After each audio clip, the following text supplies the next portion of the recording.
स्वागत है आपका एनएमएफ न्यूज में। मैं हूं आपके साथ शबनम। क्या डोनाल्ड ट्रंप की तरफ से इजरायली नेतन्याहू को गाली दी गई है?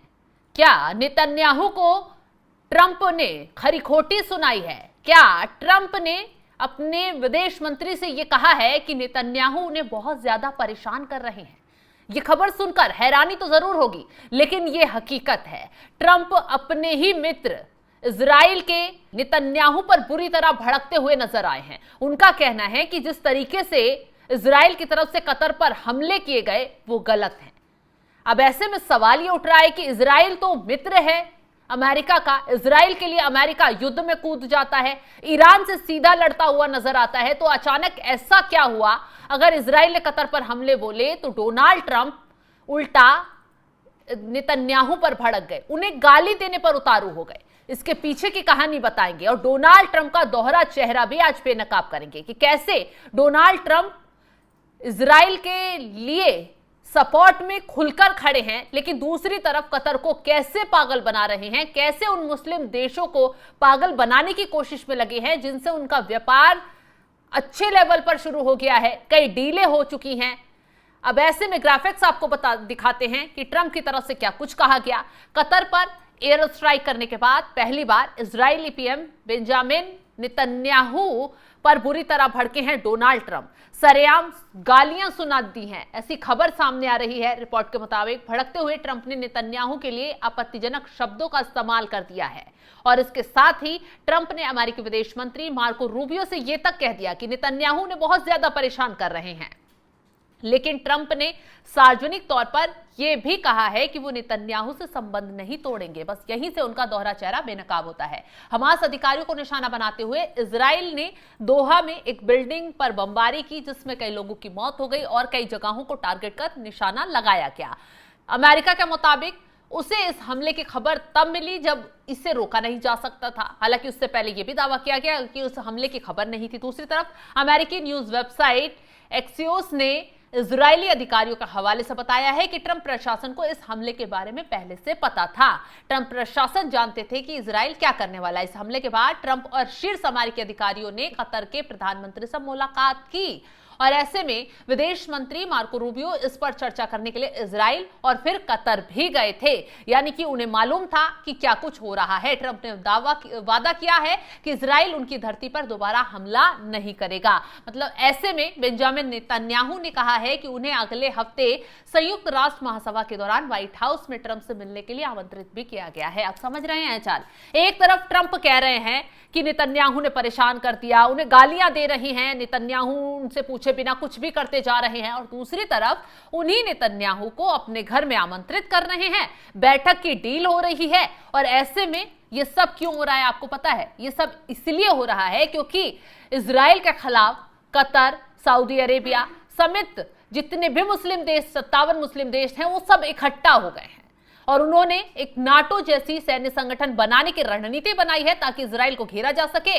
और अगर इजराइल को घेरा जाता है तो सीधा सीधा अमेरिका पर इसका असर पड़ेगा। वो कैसे, वो भी आगे बताएंगे। लेकिन क्यों ट्रंप दोहरा रवैया अपना रहे हैं? इसकी वजह यह है कि एक तरफ इजराइल जो है वो हमास पर हमला करने की बात कहकर मुस्लिम देशों को निशाना बना रहा है, तो दूसरी तरफ ट्रंप हैं जिनका कतर से, सऊदी अरेबिया से, ईयू से, तमाम मुस्लिम देशों से कई डील अमेरिका की हो चुकी है, बड़े लेवल पर व्यापार शुरू हो गया है। और तो और जब ट्रंप इस्लामिक देशों की यात्रा पर गए थे तो बाकायदा एक प्लेन उन्हें गिफ्ट किया गया था। आप सोच सकते हैं कि जब व्यापार जुड़ा हुआ है तो कैसे ट्रंप उन्हें नाराज कर सकते हैं। और दूसरी तरफ दिखावे के लिए इसलिए नेतन्याहू को गालियां बक रहे हैं ताकि ये मुस्लिम देशों को दिखा सके कि वो इजराइल के खिलाफ खड़े हो गए हैं। इजराइल जो हरकत कर रहा है कतर के खिलाफ, वो मुस्लिम देशों के साथ है, इसलिए इजराइल को धमका रहे हैं। हालांकि सब जानते हैं कि इजराइल का साथ ट्रंप कभी नहीं छोड़ेंगे और उन्होंने ये भी कह दिया है कि नेतन्याहू से संबंध नहीं तोड़ेंगे,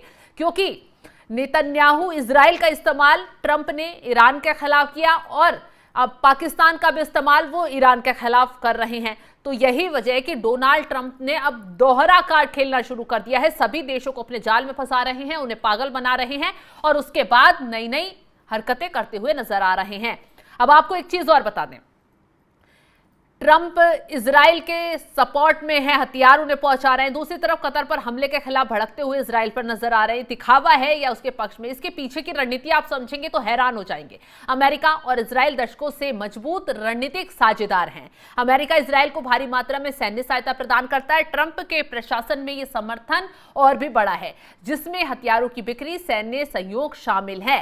अमेरिका में इजराइल समर्थक का एक बड़ा और प्रभावी समूह है, जिससे कई रूढ़िवादी और इंजीलवादी ईसाई शामिल हैं। ट्रंप के लिए ये एक महत्वपूर्ण राजनीतिक आधार है, जिसे वो नाराज नहीं करना चाहेंगे। इजराइल को समर्थन देना उनकी अमेरिकी फर्स्ट नीति का एक हिस्सा भी माना जाता है, जिसमें वो मजबूत सहयोग के साथ खड़े होते हैं।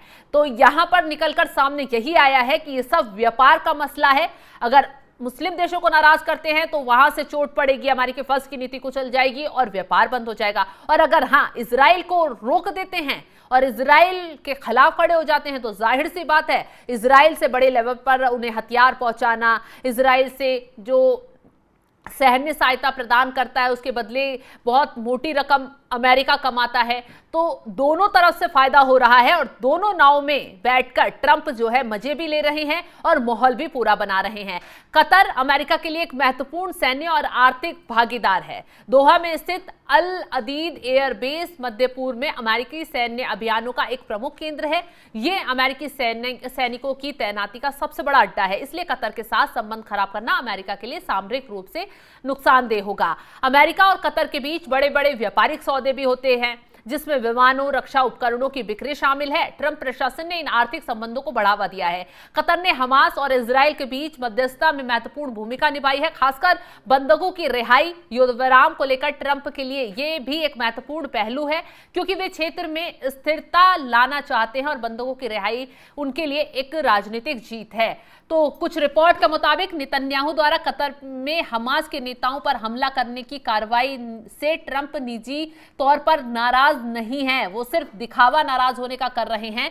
कहा जाता है कि ट्रंप को इस हमले की जानकारी पहले से थी, कुछ रिपोर्ट ये दावा कर रही हैं, लेकिन ट्रंप ने अब दोनों देशों पर माहौल बना रहे, क्योंकि पता है कि इजराइल को वो धमकाएंगे, इजराइल को गालियां देंगे, इजराइल के खिलाफ माहौल बनाएंगे, तो उससे इजराइल ट्रंप के खिलाफ नहीं जाएंगे।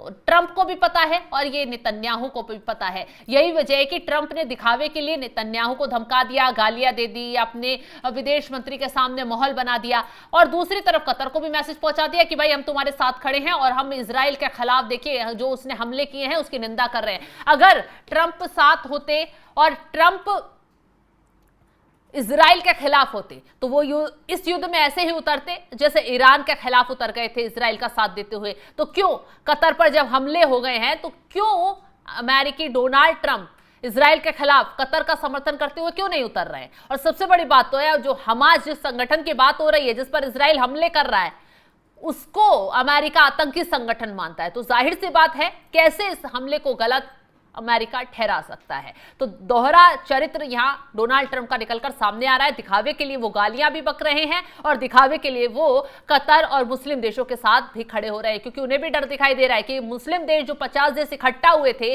वो आगे की रणनीति बना रहे हैं कि कैसे इजराइल को तोड़ा जाए, कैसे उसके सहयोगी देशों को सबक सिखाया जाए। अगर ये मुस्लिम देश इकट्ठा होकर कुछ पलटवार कर देते हैं तो भारी तबाही मिडिल ईस्ट में मच जाएगी। फिलहाल इस खबर को लेकर आप क्या राय रखते हैं, कमेंट बॉक्स में जरूर बताइएगा। तमाम बड़ी खबरों की अपडेट के लिए आप हमारे साथ जुड़े रहें। नमस्कार।